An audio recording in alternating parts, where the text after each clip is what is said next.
안녕하세요. 무역타짜 채널의 백상현입니다. 반갑습니다. 네. 자, 오늘은 무역 대금 결제 방식 중에 그래도 가장 간단한 TT 방식에 대해서 말씀드리도록 할게요. 네.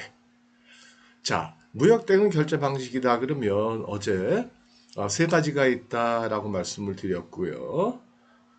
그 세 가지는 TT 방식, 그 다음에 추신 방식, 그 다음에 LC 방식이 있다. 이렇게 말씀을 드렸어요. 자, 오늘은 그 첫 번째, 송금 방식에 대해서 말씀드리도록 할게요. 네. 자, 우리가 보통 이제 TT라고 얘기를 하는 거죠. 예. 그래서 한국말로는 송금 방식 이렇게 얘기하고요. 이 TT란 말은요, Telegraphic Transfer. 이거 아주 옛날 말이에요. Telegraphic 하면 이거 전신을 얘기하는 거잖아요. 쉽게 얘는 전보. 예, 근데 요새 MZ세대 같으신 분들은 전보 뭔지 몰라요. 그 정도로 오래된 얘기예요. 예. 근데 지금도 그냥 쓰고 있죠. 예, 그냥 관습적으로. 그래서 TT다 그러면 송금한다 이렇게 보시면 돼요. 그래서 TT 방식이다. 그래서 무역 거래를 하는데 대금 결제는 TT로 하자라고 서로 간에 당사자 간에 이해가 됐다면 어떤 얘기냐면 바이어가 이렇게 얘기하는 거예요. 계좌번호 알려줘. 네 계좌로 돈 보내줄게. 이게 바로 뭐냐면 TT 방식을 얘기하는 거예요. 다시요. TT로 결제해 줄게 라고 얘기하면 네 계좌로 송금해 줄게 라고 바이어가 셀러한테 얘기해 준다. 그래서 아주 간단하다라는 얘기예요. 간단하다. 근데 문제는 간단한데 문제는 뭐예요? 문제는 선불이냐 후불이냐가 문제잖아요. 그쵸? 여러분들이 만약에 셀러 입장이라면 선불이 좋다고 그랬잖아요. 어저께. 당연하죠. 그쵸? 그쵸? 돈 먼저 받고 물건 주는 거니까. 그 다음에 이제 후불이 있다는 거죠. 후불은 뭐예요? 물건 먼저 주고 그 다음에 돈은 나중에 받는 거. 일정 기간 후에 받는 거를 얘기하는 거죠. 이건 셀러 입장에서는 굉장히 불안하겠죠. 그죠? 예. 근데 반면에 후불이다 그러면 바이어는 예, 그냥 평화롭게 마음이 아주 느긋하겠죠. 그쵸? 물건 보고 나서 돈 주면 되니까. 그래서 선불이냐 후불이냐에 따라 가지고 셀러 바이어의 입장이 완전히 다르다라는 거예요. 이건 뭐 우리 국내 거래도 마찬가지잖아요. 국내에서 거래할 때도 에이, 선불로 주세요. 에이, 그럼 좀 기분도 좀 안 좋잖아요. 그죠? 예. 사는 입장에서는 그렇게 아니겠어요. 그죠? 예. 아, 그쵸? 예, 선불로 주세요. 그러면. 우리 그쵸? 인터넷 쇼핑몰 같은 데 쇼핑할 때도 선불로 결제해라 그러면 뭔지 모르게 불안하죠. 더 불안한 거는요. 이거죠. 당근마켓 같은 거. 그쵸? 그 뭐 개인 대 개인의 거래인데, 그쵸? 인터넷 쇼핑몰은 그래도 상대방이 파는 사람이 회사잖아요. 당근마켓은 개인 대 개인이잖아요. 그래서 여러분들이 만약에 컴퓨터를 사고 싶은데 연락이 됐어요. 근데 상대방이 내 컴퓨터 살려면 일단 10만 원 먼저 입금하세요. 에이, 별로 안 좋잖아요. 그죠?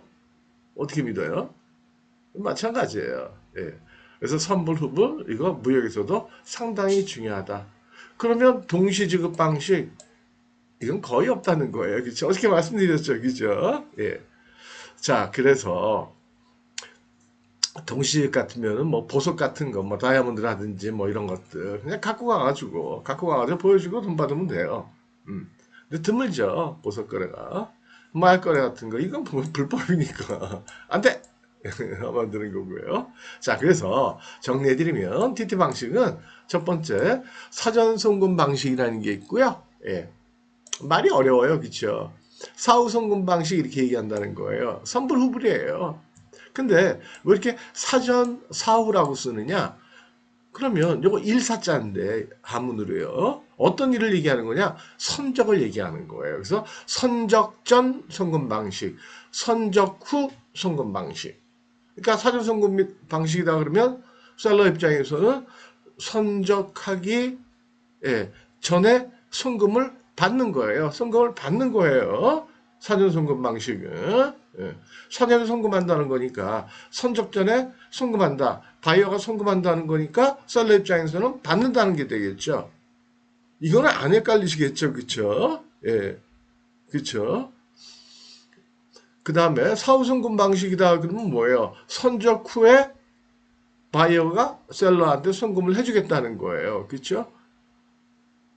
이건 뭐 이해하시겠죠, 그쵸? 예? 예, 어떤 사람이 그렇게 생각하지 않을 거 아니에요. 바이어가 송금한다라는 게 아니고 셀러가 송금한다 이렇게 생각하는 사람은 없죠. 그죠? 아, 셀러가 물건 파는데 왜 돈을 버네요? 받아야지. 그래서 사후송금 방식이라는 거는 바이어 입장에서 선적한 후에 셀러가 선적한 후에 물건 보고 송금하겠다 이렇게 얘기한다는 거죠. 그래서 여러분들은 골치 아프게 생각할 거 없어요. 근데 모든 책에 보면 사전 사후 이렇게 용어를 설명하고 있거든요. 여러분들은 그렇게 생각하세요. 그냥 선불 후불이다. 이게 제일 편해요. 근데 이 말보다는 이거 아는 것보다는 이게 중요해요.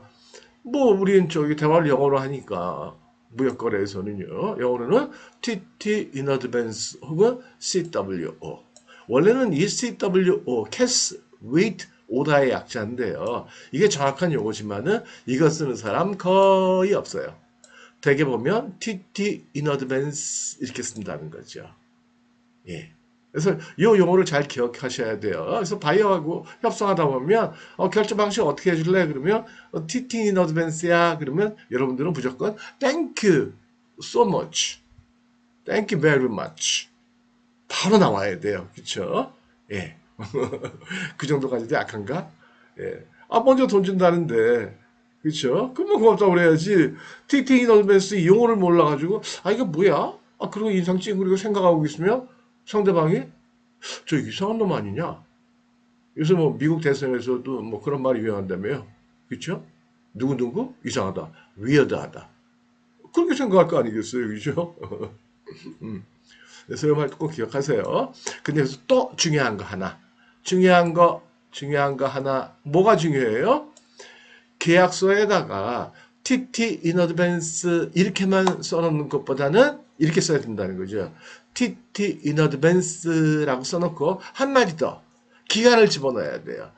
in advance가 먼저잖아요. 먼저 돈 줄게. 근데 그 먼저가 언제 자는 거지?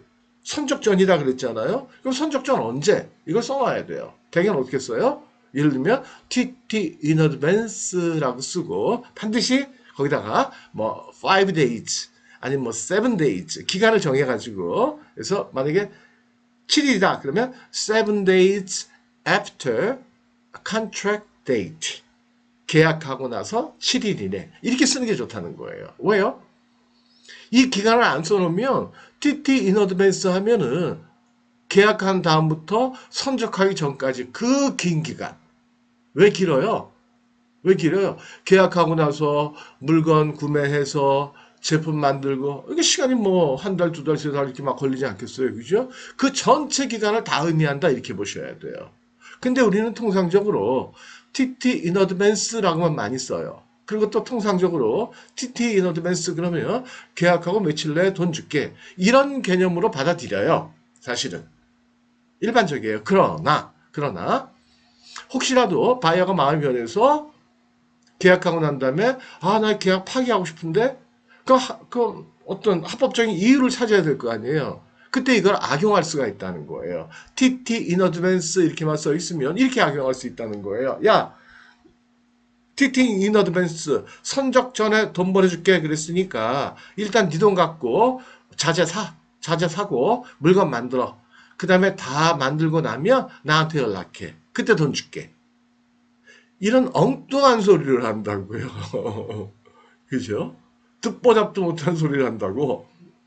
그럴 수가 있다니까요. 계속 그렇다는 건 아니고 항상 그렇다는 아니고요. 그런 경우가 있다라는 거죠. 그런 경우마저도 대비해야 된다. 왜요? 우리 계약이라는 거는 가능하면 구체적으로, 가능하면 최악의 경우를 상정해서 써놓는 게 좋다라는 거죠. 그래서 이거 꼭 버릇을 들으셔야 돼요. 근데 이거 진짜 실무를 오래 안 해본 분들은요. 그냥 이렇게 써요. TT in advance. 그리고 여러분들이 인터넷에서 계약서 이렇게 샘플 보시면은 다 이렇게 써 있어요. TT in advance. 잘못된 거예요. 제가 볼 때는. 엄청 잘못된 거예요.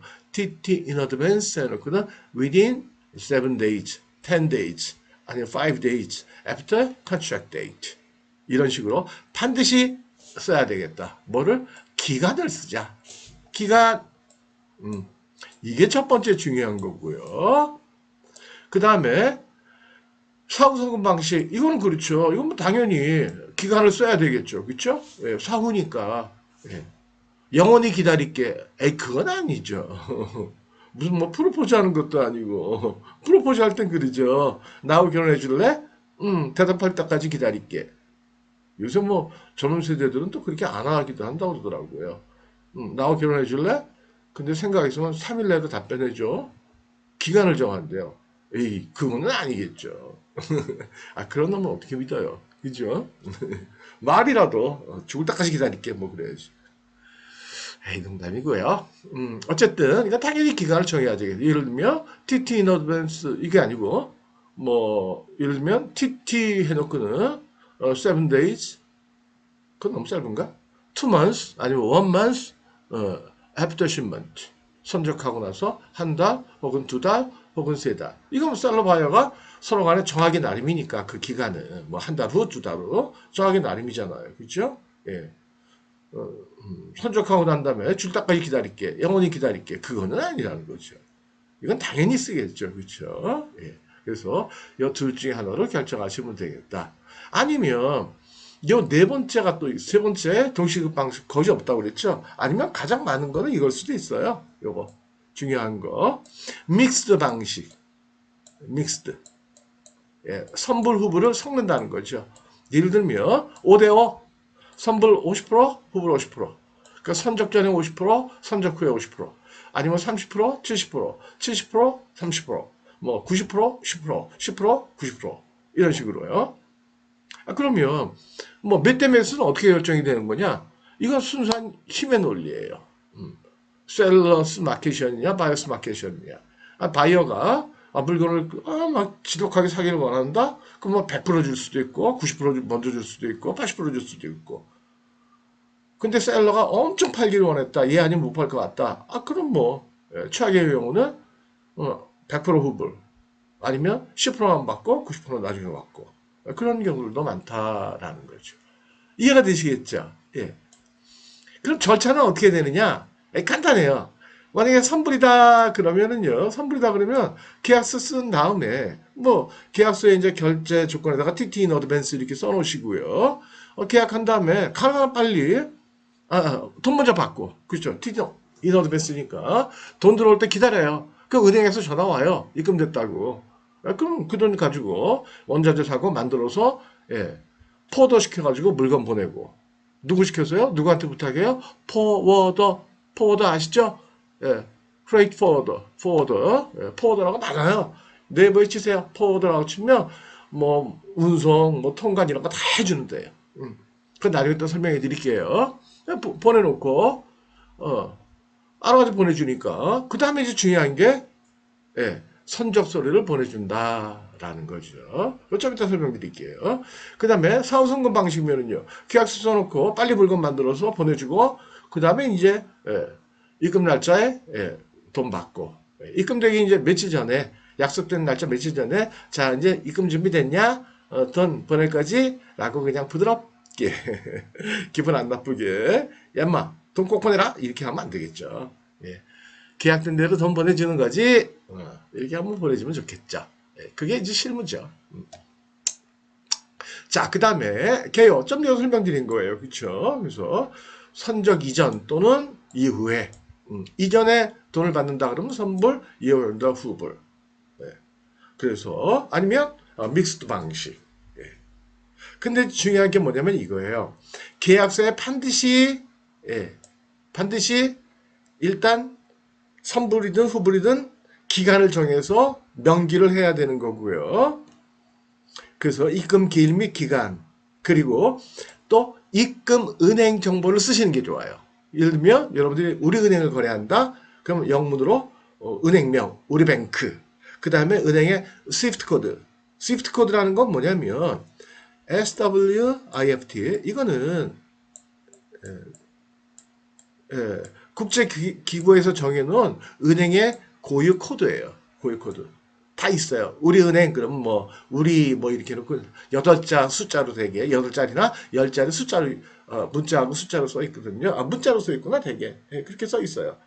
근데 그러면 어떻게 찾느냐? 은행 코드는 네이버에서 우리은행 스위프트 코드 그러면 한 8자리 이렇게 딱 해가지고 나와요. 자, 다시요. 입금은행을 통보해 줄 때는 5가지 쓰셔야 돼요. 첫 번째, 예, 은행명, 그 다음에 은행의 본점이나 지점 주소, 은행 주소. 세 번째, 예, 여러분들 저기 어카운트 넘버, 그 다음에 스위프트 코드 잊지 마세요. 스위프트 코드, 그 다음에 예금주. 예금주 영어로 뭐라 그래요? beneficiary. 그게 굉장히 중요하다. 그 다음에 세 번째는요. 선적 서류. 선적 서류 그러면 영어로 shipping documents라고 그래요. 세 가지 뭐뭐예요. 일단 배로 보냈으면 BL. 그 다음에 명세서, 커머셜 인보이스. 그 다음에 포장 명세서, 패킹리스트. 요 세 가지를 반드시 여러분들이 직접 보내줘야 됩니다. 직접. 어떻게 해요? 직접. 은행을 통해서 보내는 게 아니고 직접 바이어 회사로 직접. 뭘로요? 뭐 EMS나 DH나 FedEx나 이런 걸 보내면 돼요. 아니면 급할 때는요. 급할 때는 일단 그 사본을 보내세요. 예, 스캔 떠가지고 메일에 첨부해서 보내주시고요. 예, 주셔도 돼요. 그렇게 하는 방법도 있기는 해요. 있기는 하고 또 실제로 그렇게 많이 쓰기도 하고요. 근데 그거는 원래는 원본 세부를 보내주는 게 관습이에요. 예. 그리고 특히 어떤 나라들은 사본 가지고는 통관을 안 시켜주는 세관들이 있어요. 원본을 보내주는 게 맞아요. 그러나 사본을 보내줘도 된다. 그 다음에 믿을만하다. 그럼 사본을 보내주셔도 돼요. 근데 문제는 이제 BL인데 BL 원본이 있어야 물건을 찾거든요. 바이어가. 근데 그것도요. BL도 서렌더 BL, 서렌더라는 거를 사용하게 되면 여러분들이 사본으로 보내도 바이어가 물건을 찾을 수 있다. 통관하고 물건을 찾을 수 있다. 오늘 좀 이제 여러 가지 용어들을 많이 얘기했어요. shipping documents, 그 다음에 뭐 포워더, 그 다음에 서렌더 BL, 그 다음에 또 원본을 뭐 사본으로 보낸다. 그래도 된다. 뭐 이렇게 얘기를 했는데요. 요 얘기들은요. 내일 제가 다시 해드리도록 할게요. 오늘 또 시간이 많이 지났네요. 예, 그러면 오늘은 여기까지만 하도록 하겠습니다. 혹시 이제 무역을 처음 배우시는 분들은 제가 말씀드리는 것들 중에 용어들, 아, 이거 어렵네라고 생각하실 수도 있어요. 뭐 CW, COD, CAD, 뭐 서렌더, 뭐 BL, 패킹리스트 뭐 이런 얘기들. 이거 아주 굉장히 기본적인 용어들이에요. 여러분들 군대 가서도 그러시잖아요. 군대가 말하는 것 자체가 다르고, 예, 그 명령어들이 달라가지고 처음에 좀 벙벙하잖아요. 그쵸? 아니, 근데 뭐 자연스럽게 그냥 몸에 배는 거 아니겠어요? 몇 번 듣다 보면. 이제 제가, 어차피 다시 이제 그 온라인 강의를 또 시작했으니까요. 아마 또 1년 동안 계속 할 거예요. 예, 듣다 보시면 천천히 이해가 되세요. 그러니까 마음 편하게 들으시면 돼요. 어쨌든 내일은 오늘 말씀드렸던 용어들, 예, 포워더, 그 다음에 shipping documents, 그 다음에 서렌더 BL, 아니면 BL. BL이 또 뭔지 모르시는 분들 계실 것 같아가지고, 예, 선화증권 있잖아요. 말씀드리도록 할게요. 내일 기다리세요. 네. 오늘도 연일 덥네요. 엄청 덥죠? 예. 건강 유의하시고요. 네. 물 많이 드시고요. 예. 오늘도 즐거운 하루 되시기 바랄게요. 마음의 평화가 있으시고 즐겁게 지내시기 바랄게요. 마치겠습니다.